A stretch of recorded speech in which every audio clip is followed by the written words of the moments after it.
Welcome back mga kaaldab. Ito na naman po ang inyong lingkod, si Mr. Destiny.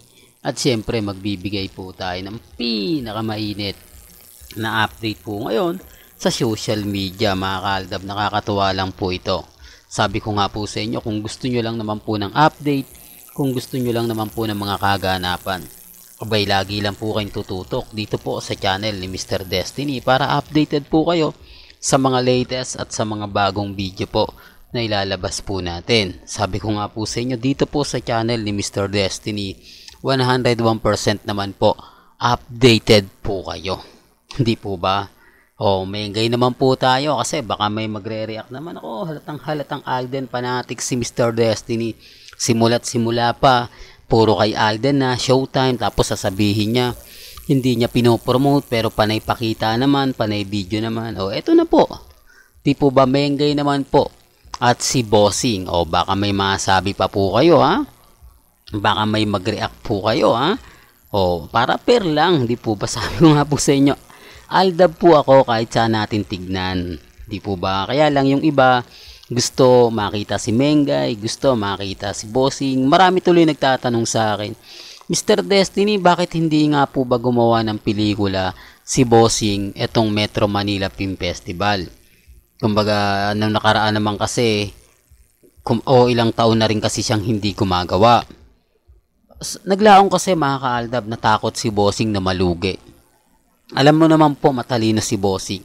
Kumbaga, alam niya kung kikita o hindi. Panahon po ng kasagsagan, di po ba? Sinalubong po nila Vice Ganda, Coco Martin. Anong nangyari? Di po ba? Malaking kalugian. Tapos yung pelikula ni Joey De Leon, kung matatandaan nyo, kasama niya si Alex Gonzaga. Pasensya na po, Tony Gonzaga. Ano ba yan, Mr. Destiny? Alam mo kaya ka lagi nababash. Kaya ka lagi na pag-iinitan eh. Parang sinasadya mo lang atang mali-maliin para pag-usapan ka. Sabi ko nga po sa inyo, may mga bagay-bagay nga po na mahirap nga pong ipaliwanag. May mga bagay-bagay nga po na sinasabi ko lang po sa inyo na may ganap. Sa totoo lang po mga kaaldab, ako naman po pagdating sa mga bagay na ganyan, talagang may pagkakataon nagkakamali tayo. Sabi ko nga po sa inyo, correct me if I'm wrong. Pero ngayon po, bali-balita ko, etong 2024 gagawa nga po raw ng pelikula si Bossing. By sa, kumbaga, MSET, kung di ako nagkakamali, MSET na po, hindi na APT Films. Di po ba? Kasi nasa kabila na yun. Alam ko, MSET lang o kaya AAA. Pero malalaman nyo pa rin po yan, mga kaaldab. Basta, lagi lang po kayo nakatutok. Siyempre, dito po sa channel ni Mr. Destiny, di po ba? Ngayon po, mga kaaldab, katatapos lang po ng pag-guest ni Alden Richards sa EAT, sa Showtime. Marami ngayon na nagtatanong, Mr. Destiny, kailan naman si Alden Richards mag-guest sa EAT? Well, siguro Sabado to mga kaaldab, pero mahirap pong pangunahan, di po ba? Pero sabi nga po nila, 3 na po yung mag-guest dyan. Hindi na po si hindi lang po si Sharon Cuneta at si Alden. Kasama na nga po daw dito si Miles Ocampo, na kung saan nga po ay jowa ni Alden Richards sa pelikula ng Family of 2. Para lang klaro, baka may mag-react na naman dyan. Fake news yan, dito to yan. Okay lang naman po, sanay naman po ako dun eh. Halos lahat naman po kasi ng binabalita ko, marami nagre-react, marami nagko-komento, galit na galit, di po ba? Pero nag-guest CEO, yung lumabas si Alden sa Showtime, doon lang nila nakumpirma na tama naman yung sinasabi ni Mr. Destiny. Hindi lang po talaga nila gusto yung nagbibigay ng balita. Sino ngayon yung updated at sino ngayon yung hindi updated? Di po ba? Para lang klaro, para lang po sa mga taong nagsasabi ng fake news, nagsasabi ng hindi totoo. Kaya nga po ako kampante. Bahala na po kayo kung ano sa tingin po ninyo. Bahala na po kayo kung ano sa palagay po ninyo. Ang importante lang naman po kasi rito, kung ano po yung trending, di po ba? Kaya relax lang po kayo. Yung sasabihin ng iba, hindi ganito Mr. Destiny, di po ba? Relax lang. Maging matatag lang po kayo. Sabi ko nga po sa inyo, dito po sa channel ni Mr. Destiny, kung ano lang po yung latest kung ano po yung trending, doon lang po tayo.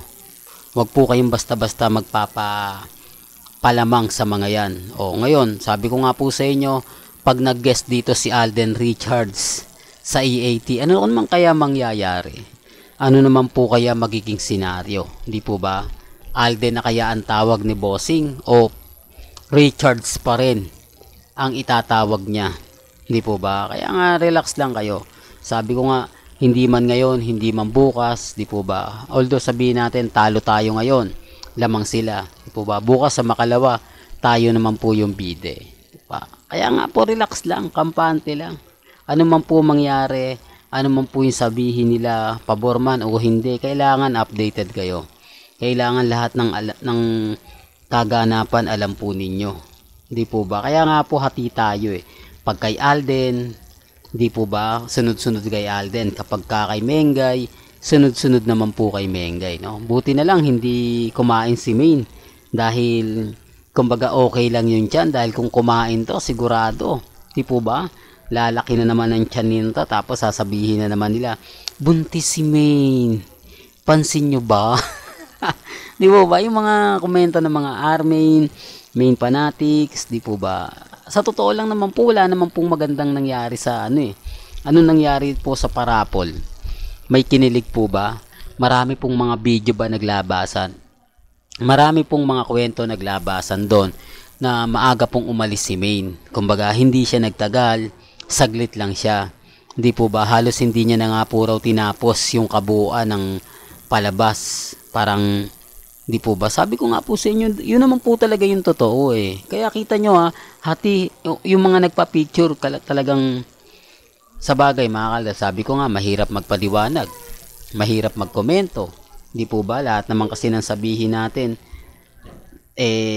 aayon po sa kanila. Sasabihin, ako yung mga dilulo na yan hanggang ngayon, meron pa hanggang ngayon. Sinasabi nila, nakikipagtalo pa sila, wala naman silang ebidensya, ng aaning lang daw yan, keso ganito, keso ganon. Okay lang naman po. Ang importante lang naman eh, kumbaga kung ano yung latest, di po ba, kung ano yung trending, dun lang po tayo. Kaya nga po may mga bagay-bagay na nagsasabi ng ganito, nagsasabi ng ganyan. Relax lang po kayo. Huwag po kayong basta padadala sa mga sinasabi at pahayag ng iba. Ang importante lang naman po, maging updated po kayo. Kung ano yung latest, kung ano yung trending, doon lang po kayo. Sa mga nagsasabi ng fake news ako, sa mga nagsasabing, naku, Mr. Destiny, tumigil ka na, move on na kayo, tapos na yung Aldab, wala nang Aldab. Ikaw na lang yung natitira at ilan na lang mga dilulu mo. Dapat niya, kumbaga, mag-move on na kayo, tanggapin nyo na yung katotohanan, yung tipong ganun, pero okay lang. Kasi, at least marami pa rin sumusuporta sa akin, kahit maraming basher, yung mga sumusuporta na andito pa rin. Kaya, kumbaga, nagpapasalamat ako. Well, balikan natin, abangan nyo na lang po. Kung dito Sabado, baka sa susunod, pero ang pagkakaalam ko, Sabado po ito eh. Di po ba? Sabado po pupunta si Alden Richards. Di po ba? Kung pag pumunta yan, grabe. Talagang marami po talaga yung matutuwa. At syempre, pati ang TBJ. Di po ba? Real talk to mga kaaldab. Well, hanggang dito na lang po yung updates natin ha. Kaya kung gusto nyo pa po ng pinaka-latest at sariwang update, abay tumutok lang po kayo dito po sa channel ni Mr. Destiny para updated po kayo sa mga latest at sa mga bagong video po na ilalabas po natin maya-maya lang. Kaya kung bago ka lang sa channel na to at isa kang true-blooded Aldab Nation na nagmamahal kina Mengay at Isoy, tama po ang channel na pinuntahan mo, kaya consider na po kitang bagong subscriber. At huwag mong kalimutang i-share ang mga video po natin sa mga mami, sa mga titas, at sa mga senyor. Hanggang sa muli, salamat po sa panonood at pakikinig.